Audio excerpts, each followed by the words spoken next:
لا إله إلا الله محمد رسول الله عليه صلاة الله وآله والأحبة.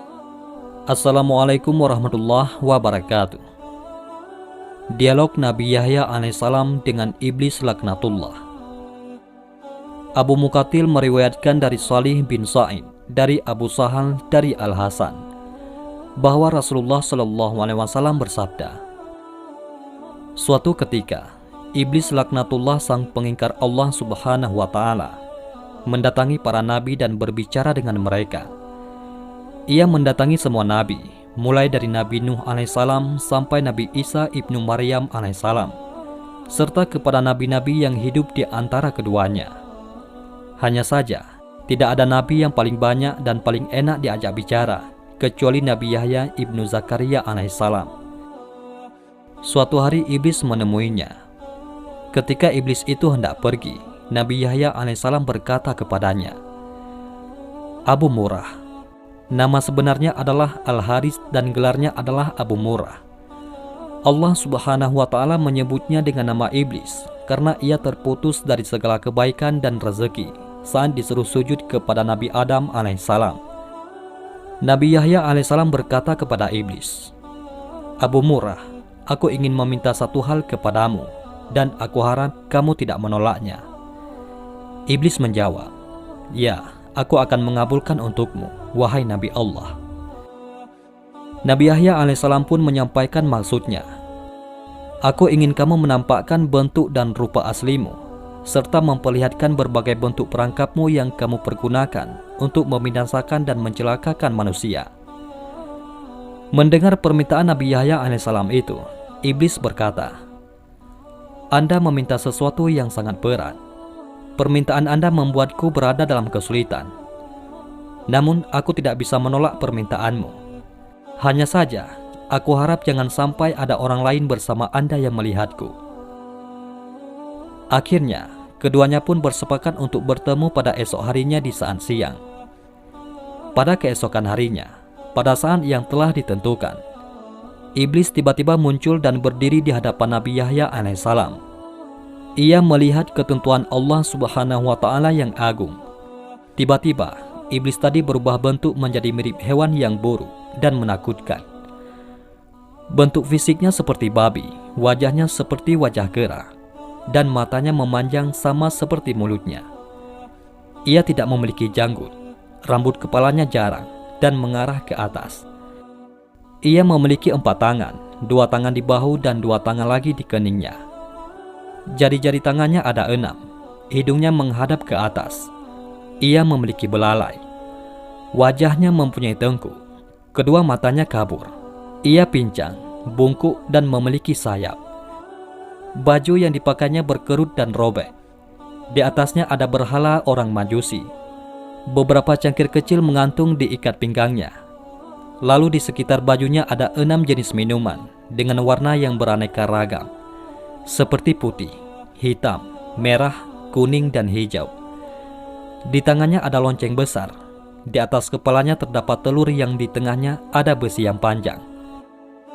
Selanjutnya Nabi Yahya alaihissalam berkata, Abu Murrah, jelaskan padaku tentang benda yang ada di atas bajumu. Apa itu?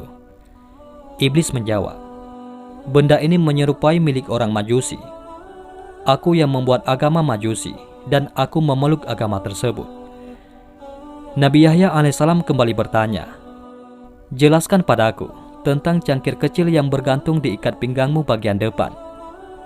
Iblis menjawab, wahai Nabi Allah, di dalamnya ada berbagai syahwat dan jerat perangkapku. Yang pertama-tama, aku jadikan alat untuk menjerat orang mukmin adalah wanita. Apabila dia tetap bisa taat kepada Allah Subhanahu wa Ta'ala, maka aku akan mendatanginya lewat pengumpulan harta haram agar dia tamak untuk mendapatkannya. Apabila dia tetap taat kepada Allah Subhanahu wa Ta'ala dan hidup zuhud, aku akan mendatanginya lewat minuman memabukkan, sehingga aku bisa mendatangkan semua syahwat ini kepadanya. Aku memastikan ada sebagian perangkap itu yang memperdaya orang mukmin, meski dia termasuk manusia paling warak sekalipun. Nabi Yahya alaihissalam bertanya, "Apa bentuk jerat tersebut?" Iblis menjawab, "Nabi Allah, jerat itu berupa berbagai bentuk aksesoris dan perhiasan wanita. Salah satu dari aksesoris dan perhiasan itu selalu mewarnai baju wanita, sehingga sesuai dengan wanita yang memakainya. Para lelaki pun akan terpikat melihat perhiasan yang melekat pada wanita itu." Nabi Yahya alaihissalam bertanya, "Apa lonceng yang ada di tanganmu itu?" Iblis menjawab, "Nabi Allah, ini adalah kumpulan sumber dari alat musik seperti kecapi, rebab, suling, gendang dan berbagai jenis alat musik yang ada di tengah-tengah masyarakat. Mereka berkumpul di pesta kemaksiatan dengan membawa salah satu alat musik itu. Lalu mereka bernyanyi, bersenang-senang, dan memainkan musik. Setiap kali melihat hal itu, aku segera memainkan lonceng ini, sehingga suaranya bercampur dengan suara musik mereka. Dengan begitu, mereka bertambah senang dan bertambah semangat dalam bermusik. Ketika mendengarnya, ada di antara mereka yang mengeluarkan telunjuknya, ada pula di antara mereka yang menghentakkan kepalanya, dan ada pula yang bertepuk tangan. Ini terus-menerus mereka lakukan sampai mereka puas."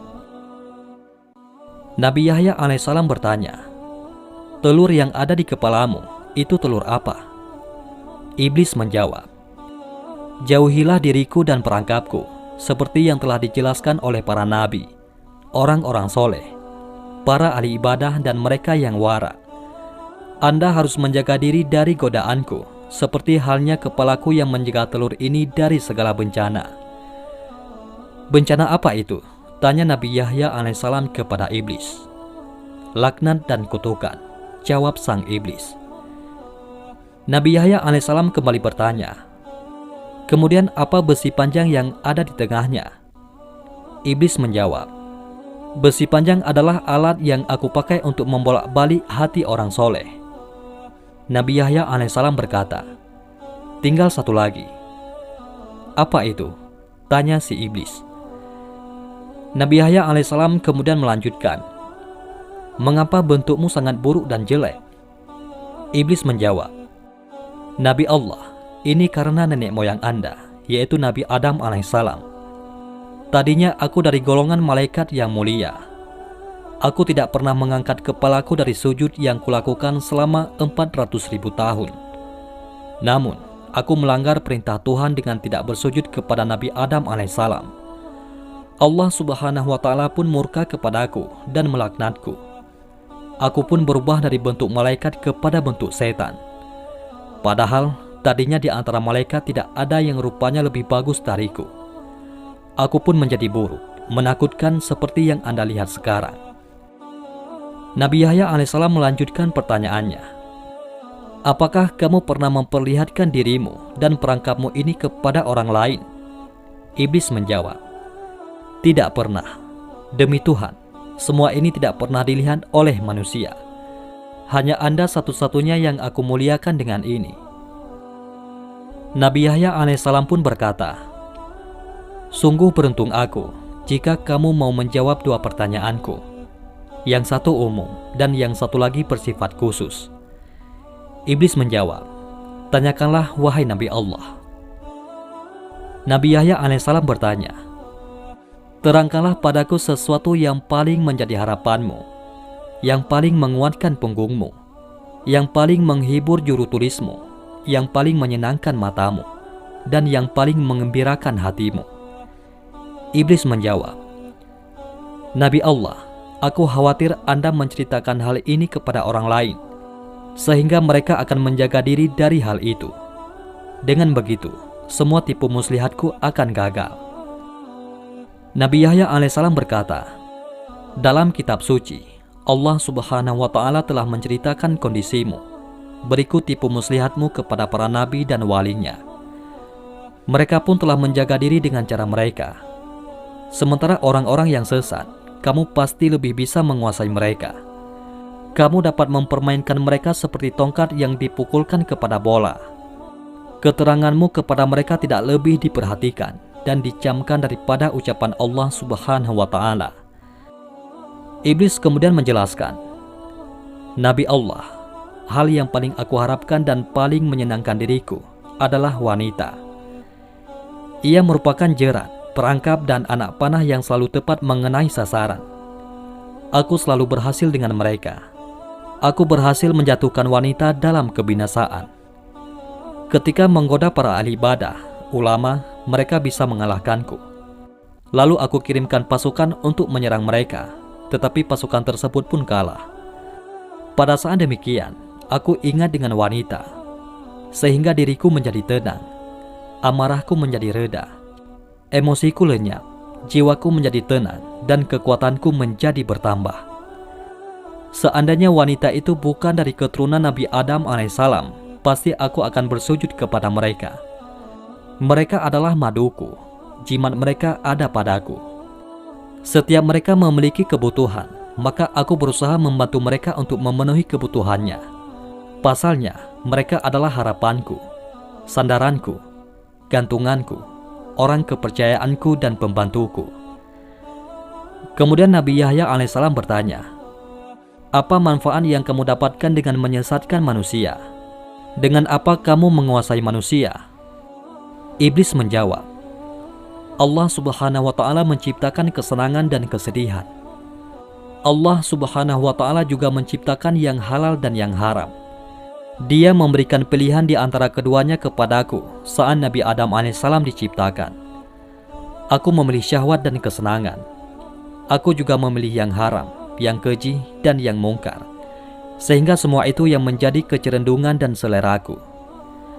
Allah Subhanahu wa Ta'ala juga memberikan pilihan kepada Nabi Adam alaihissalam. Namun, Nabi Adam alaihissalam memilih kesedihan, ibadah, dan yang halal.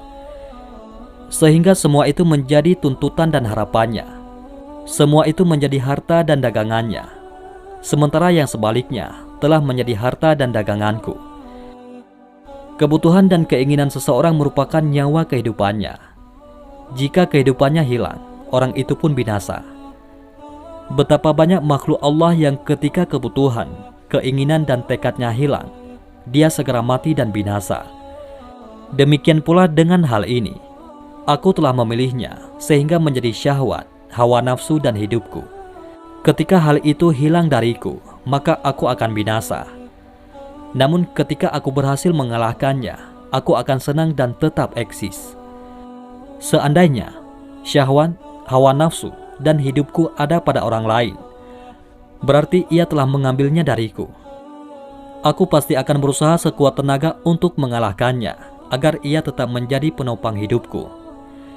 Nah, dalam hal ini, manusia telah merampas hidupku yang berupa syahwat dan hawa nafsu. Ia menyimpan dan menyembunyikannya. Ia telah bersiap-siap memerangiku. Oleh karenanya, tidak ada jalan lain bagi si pemilik asli untuk mendapatkan haknya kecuali dengan berperang dan mengalahkan manusia yang zalim itu. Itulah kondisiku dan demikianlah aku senang ketika bisa mengalahkannya." Nabi Yahya alaihissalam kembali bertanya, "Apa bentuk kezaliman manusia sehingga kamu mengatakannya zalim?" Iblis menjawab, "Bentuk kezalimannya adalah dia merampas hawa nafsuku dan menyimpannya di tempat miliknya. Kalaulah bukan karena kezalimannya itu, aku tidak akan berusaha memeranginya dan mengambil barang halal darinya. Sebagaimana dia telah mengambil hawa nafsu dan barang haram milikku." Nabi Yahya alaihissalam bertanya lagi, "Bukankah tidak masuk akal kalau kamu ingin mengambil kembali hawa nafsumu? Padahal kamu gembira kalau dia mempergunakannya, dan bersedih kalau dia tidak mempergunakan hawa nafsumu dalam segala urusannya." Iblis menjawab, "Kalau dia mempergunakan hawa nafsuku, aku tidak bersedih, tetapi gembira, karena berarti ia telah memenuhi kebutuhanku. Aku malah bersedih kalau dia tidak mempergunakannya. Aku tidak meminta kebutuhanku itu, karena ia telah mengambilnya dariku. Aku juga tidak berharap dia mengembalikannya, sebab hal itu telah melekat padanya. Namun aku ingin dia mempergunakannya. Ketika ia mempergunakannya, maka itu berarti dia telah memberikan kepadaku apa yang menjadi keinginan, pilihan, dan hidupku. Dia adalah bagian dari diriku. Jika dia mempergunakan harapanku, maka itu berarti dia telah membuatku hidup dan bahagia. Pasalnya, dia mempergunakan sesuai maunya. Akan tetapi, kalau dia tidak mempergunakannya, maka itu berarti hawa nafsu tersebut tersimpan seperti tahanan. Jika dia berada dalam keadaan terkekang dan terikat, padahal dia adalah nyawa kehidupanku, sehingga seolah-olah aku dipenjara dan terikat, maka aku menjadi sedih. Dengan begitu, dia mengganti kehidupanku dengan kematian. Oleh karena itu, aku berusaha dengan berbagai cara dan mendatanginya dengan segala tipu daya. Aku kerahkan segala perangkat dan sarana. Aku keluarkan semua hiburan berikut alat-alatnya. Lalu aku pukul, aku gerakkan, dan aku lambaikan dengan dia melihatnya. Dengan cara itu, dia mulai bermusik dengan semangat. Dia juga mempergunakan hawa nafsu yang ada padanya yang merupakan nyawa dan syahwatku. Aku pun menjadi hidup dan bahagia sampai dia menemukan jalan untuk bergerak dan terlepas dari pohon tersebut. Inilah yang belum aku sebutkan oleh siapapun juga semenjak aku diciptakan. Seandainya aku tidak melihat kelebihan dan kemuliaan yang Anda miliki, aku tidak akan menerangkan semua ini pada Anda. Nabi Yahya alaihissalam kemudian berujar, tinggal satu lagi pertanyaan bersifat khusus dan pribadi yang ingin aku tanyakan padamu. Iblis menjawab, iya, tanyakanlah. Nabi Yahya alaihissalam melanjutkan pertanyaannya, apakah kamu menemukan peluang untuk menggoda diriku dalam pandangan, ucapan lisan, atau itikat kalbu? Iblis menjawab, secara umum memang tidak ada. Hanya saja, ada satu hal dari Anda yang menarik bagiku. Meski begitu, itu sudah cukup bagiku. Ada satu pintu utama yang bisa aku manfaatkan untuk menggoda diri Anda. Ketika mendengar pernyataan iblis tersebut, wajah Nabi Yahya alaihissalam menjadi suram. Beliau bingung, hatinya bersedih, jiwanya terperanjat dan kaget. Nabi Yahya alaihissalam berkata, apakah itu? Iblis menjawab, Anda adalah orang yang banyak makan. Kadangkala Anda terlalu banyak makan, sehingga menyebabkan pencernaan Anda tidak sehat. Kondisi Anda juga menjadi lemah, mengantuk, malas, dan menggampang tidur. Kadangkala Anda tidur di saat Anda harusnya bangun di tengah malam untuk beribadah. Ini yang menarik bagiku dari diri Anda. Nabi Yahya alaihissalam berkata, dengan kondisi tersebut, kamu mendapatkan kesempatan untuk menggodaku. Iblis menjawab, iya. Nabi Yahya alaihissalam berkata, apa yang membuatmu gembira dengan itu? Iblis menjawab, Anda tidak mencamkan apa yang aku sebutkan pada Anda. Aku akan menggiring Anda pada sesuatu yang dibenci oleh Allah Subhanahu wa Ta'ala, yang tentu saja menjadi sesuatu yang aku sukai. Sebaliknya, sesuatu yang disukai Allah Subhanahu wa Ta'ala adalah sesuatu yang aku benci. Ketika manusia memilih sesuatu yang aku benci, aku tidak berdaya atasnya, sehingga aku berusaha sekuat tenaga untuk menipunya sampai dia memilih apa yang aku sukai. Semua itu aku lakukan karena hidupku bergantung pada apa yang aku sukai, disukai pula oleh manusia. Sebaliknya, kematian, kebinasaan, kehinaan dan kelemahanku terletak pada apa yang aku benci dimanfaatkan oleh manusia. Ketahuilah, yang aku benci itu adalah barang yang halal, yang baik serta kesedihan. Sedangkan yang aku sukai itu adalah barang yang haram, yang buruk serta kesenangan. Allah Subhanahu wa Ta'ala telah mengingatkanmu dengannya. Anda cukup beruntung, wahai Yahya. Iblis mengatakan itu karena dia telah memberitahukan kesempatan yang mungkin didapatnya dari Nabi Yahya alaihissalam. Nabi Yahya alaihissalam bertanya, sepanjang hidupku, hanya itu kesempatan yang bisa kamu dapatkan dariku? Iblis menjawab, iya, tidak ada lagi kecuali itu. Nabi Yahya alaihissalam kemudian menegaskan, aku berjanji kepada Allah Subhanahu wa Ta'ala untuk tidak meninggalkan dunia dalam kondisi kenyang. Mendengar hal itu, iblis menjadi marah dan sedih, sebab Nabi Yahya alaihissalam telah melakukan antisipasi tipu daya iblis. Ia berkata, Anda telah menipuku dan membuatku kesal. Harapanku pun sirna dari menggoda Anda." Kemudian iblis pun meninggalkan Nabi Yahya alaihissalam dengan sangat murka.